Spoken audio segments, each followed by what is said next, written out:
We're out and about today, people. Something a little bit different. Sky, broadband, yep, say no more. Morning after that press conference, the eve before the Liverpool game, and the paper's going completely in on Erik ten Hag again. Save your season, some of the headlines. Sancho's not coming back unless Ten Hag isn't there. Now, in a world where you have to either be Ten Hag fully in or fully Ten Hag out, I don't think it's completely that way. I think you can judge this season on how everyone has performed individually. Erik ten Hag has had his faults. He has. We know he has. I want to talk about what the players are doing, what this game means to Manchester United, and what the hell are the papers talking about? So where are we at the morning after the press conference that was Ten Hag's rallying cry ahead of this Liverpool game this weekend? Well, the papers straight back in on him. Now, I've been criticised, as you guys know, you've seen all the comments about going in on Ten Hag. Adam, why don't you just come out and say that you're Ten Hag out? Well, I'm not. I just want the best, and I want to see the best for Man United. And sometimes you can blame the players. Sometimes you can blame the manager. Sometimes you can moan about the manager's excuses after a game and go, what the hell are you on about, Erik? What are you watching compared to what we are watching? Because it is not the same game. It really isn't. He is clutching at straws right now. He is clinging on for his job at Manchester United. We spoke yesterday about the staff being uncertain. Their contracts all ending this summer. Ineos just hanging on right until the end. And, well, they'll make a decision in the summer. Now, the morning papers after. So some of the reporters that were in that press conference yesterday were talking about Ten Hag and his defiance. I talked about the same thing yesterday on my video, talking about how he was rallying the fans, how he was rallying the players, talking about the players being up for it. And then you read the papers this morning and it's like Ten Hag's job, this is him salvaging his job. Ten Hag calling out the players, saying salvage your season, save your season right now. It's not pretty much that. It's not that. It's pretty much Manchester United players saving their careers in the eyes of the fans. The players are the ones that have really let these fans down this season. I think the fact that Erik ten Hag has tried to defend the players, as a manager should, and that is a difficult balancing act to handle. It really is, because he cannot throw his players under the bus like we all want him to and just talk with a little bit of reality. He needs every single one of these players to be on side. This game against Liverpool, like Ten Hag said, this is a bigger game. It's the biggest game. And with it being in the FA Cup, with 10,000 Liverpool fans here as well, it is massive. Everything Ten Hag does right now to me is a man who is clinging on to his job as Manchester United manager. It really is. I'm not Ten Hag out. I want him to succeed. None of the managers that we've talked about before are worthy of taking over Manchester United. It has to be someone big. It has to be someone who can handle what this club is going to bring, which is masses and masses of pressure. Liverpool this weekend is a chance for the players, not Ten Hag, the players, to show that they want to be a Manchester United player. They want to be here next season. Now, every single Manchester United fan will be in on these players if they fail tomorrow against Liverpool.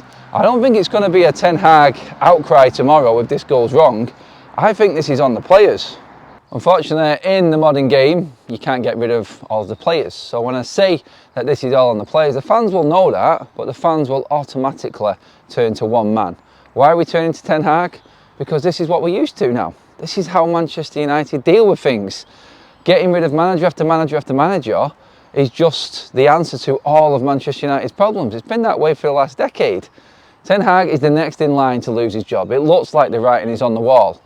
These players will show us all tomorrow, and I think what I'm trying to say is it's not going to be on Ten Hag, isn't so. It's going to naturally walk towards Ten Hag, all of the criticism, instead of the players. We're going to moan about certain players, but we automatically know inside us that these players are still going to be here next week. These players are still going to be here next season, and we have to talk about what is going to happen. We are made to talk about what's going to happen, which is Ten Hag losing his job.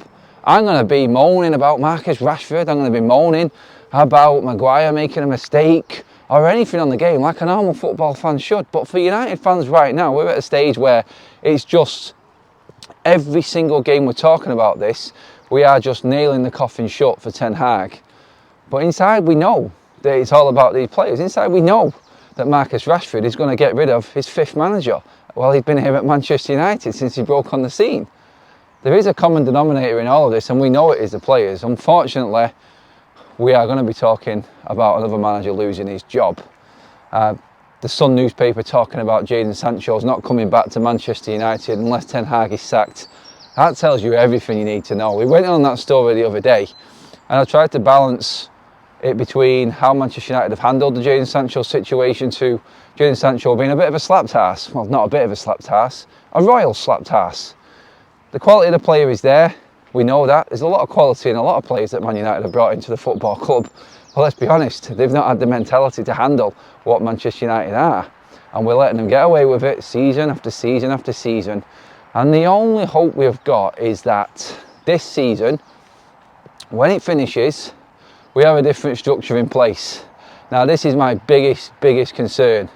I actually feel, and I don't like the way Ten Hag talks, you know this, and some people may say I'm totally spinning this around or flip-flopping. You can say what you want, but I only say it as it is.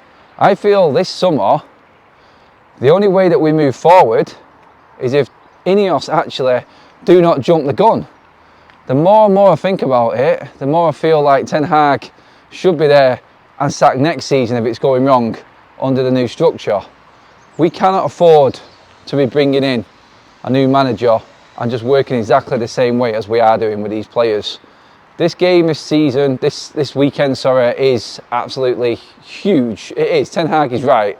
I think Ten Hag and what he's saying is this game is bigger. It's not just because it's Liverpool against United. It's not just because it's Liverpool against United in the FA Cup.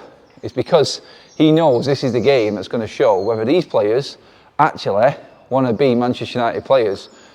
It's whether these players want to play for Erik Ten Hag. And that, for me, is why it's so huge.